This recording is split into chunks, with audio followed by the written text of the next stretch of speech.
Mes amis, j'ai une confession à vous faire. Après des années de réflexion, j'ai compris que c'est essentiel. Si je veux réussir dans le cinéma français, je dois devenir gauchiste. Oubliez le talent, oubliez les idées originales, oubliez même essayer de plaire au public. Non, la seule vraie recette pour avoir son film financé par le CNC, Arte et les subventions publiques, c'est de faire un chef-d'œuvre engagé sur un clandestin opprimé, une femme raciste qui se repent ou un flic qui découvre sa vraie nature avec un sans-papier charismatique. Oui, ces films coûtent des millions d'euros. Oui, ils font 900 entrées en salle en comptant les journalistes et la famille du réalisateur, mais ce n'est pas grave. L'argent public est là pour financer le message, pas pour faire des films que les gens veulent voir. Alors aujourd'hui, j'ai décidé d'embrasser cette grande tradition du cinéma d'auteur français et je vous présente en exclusivité mes pitchs de films 100% gauchistes prêts à être financés avec vos impôts. Film numéro 1. Ouma, ma sœur. Sophie, militante d'extrême droite, passe sa vie à dénoncer l'invasion islamique et le port du voile. Mais lorsqu'elle se lie d'amitié avec Leïla, une jeune musulmane douce et inspirante, elle commence à douter de ses certitudes. Peu à peu, Sophie troque ses tailleurs pour une abaya, abandonne son mari raciste et découvre la vraie liberté sous un hijab. Son voyage spirituel l'amène jusqu'à Raqqa, où elle épouse un combattant et trouve enfin sa place dans un monde de paix et de kalachnikov. Numéro 3. Le refuge des damnés. Arrivant en France après une traversée éprouvante, Malik trouve du travail comme aide-soignant chez Geneviève, une vieille bourgeoise théâtre. Méfiante au début, elle finit par voir en lui un fils spirituel.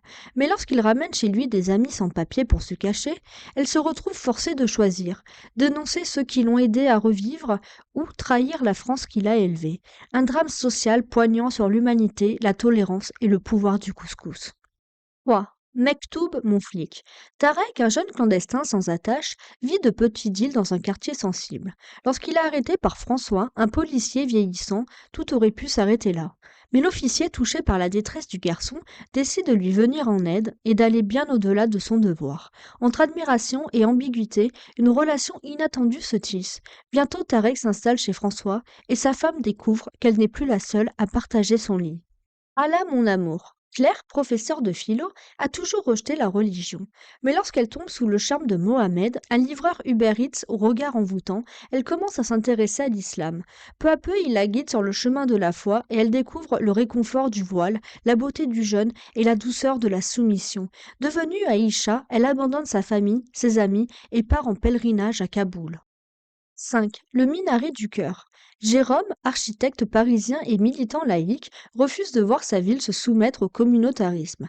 Mais lorsqu'il est contraint de collaborer avec Samir, un imam charismatique, pour instaurer une mosquée classée au patrimoine, tout bascule. Fasciné par la poésie du Coran et la sagesse de son interlocuteur, il découvre une spiritualité qui le dépasse. Bientôt il se convertit et fait construire le plus grand minaret d'Europe en plein 16e arrondissement. 6. Le petit Jésus d'Ahmed. Marie, fervente catholique et militante anti-immigration, voit son monde s'effondrer lorsqu'elle découvre que son fils, Gabriel, est en réalité l'enfant illégitime d'un migrant algérien. Déchirée entre son éducation conservatrice et son amour maternel, elle retrouve Ahmed, le père de l'enfant, et se laisse séduire par son humanité. Peu à peu, elle remet en question sa foi et troque la Bible contre le Coran. Gabriel, lui, grandira avec 2 prénoms et un avenir radieux à Sciences Po. 7. Flic et frère. Mathieu, capitaine de police, est connu pour sa poigne et son aversion pour les quartiers. Mais lorsqu'il infiltre un réseau de trafiquants, il fait la rencontre d'Adil, un jeune leader charismatique qui l'accueille dans son monde. D'abord rivaux, ils développent une amitié ambiguë jusqu'à ce que la ligne entre le flic et le bandit devienne floue. Tiraillé entre son devoir et son cœur, Mathieu devra choisir, dénoncer Adil ou l'aimer. 8. Permis de rester. Karim, 32 ans, vit clandestinement en France depuis 10 ans. Quand il rencontre Valérie, une fonctionnaire de la préfecture chargée des demandes de régularisation, il tente de la séduire pour obtenir un titre de séjour, mais contre toute attente, elle tombe sous son charme sincère. Prête à tout pour l'aider, elle triche avec les dossiers, quitte son mari et part avec lui au bled, où elle découvre que Karim a déjà 3 épouses et 7 enfants. 9. Ma France, mon hijab. Agnès, directrice d'un collège républicain, lutte contre les revendications religieuses à l'école. Mais lorsque sa fille Juliette se lie d'amitié avec une camarade voilée, elle commence à voir les choses différemment. Peu à peu, elle comprend que la vraie oppression, ce n'est pas le voile, mais la République. Abandonnant son poste, elle milite pour l'ouverture d'écoles coraniques publiques et impose à son mari de se convertir. Un film puissant sur l'évolution des mentalités et la beauté du halal. 10. Marseille, mon amour. Ahmed, 27 ans, immigré clandestin à Marseille, survit grâce à de petits trafics. Sa vie bascule lorsqu'il rencontre Henri, un flic usé par la routine, et Noémie, sa femme, insatisfaite. Entre fascination et tension, Ahmed trouve refuge chez eux. Jusqu'à ce qu'une relation trouble s'installe. Peu à peu, Henri se laisse séduire par ce jeune homme libre, tandis que Noémie succombe à son charme.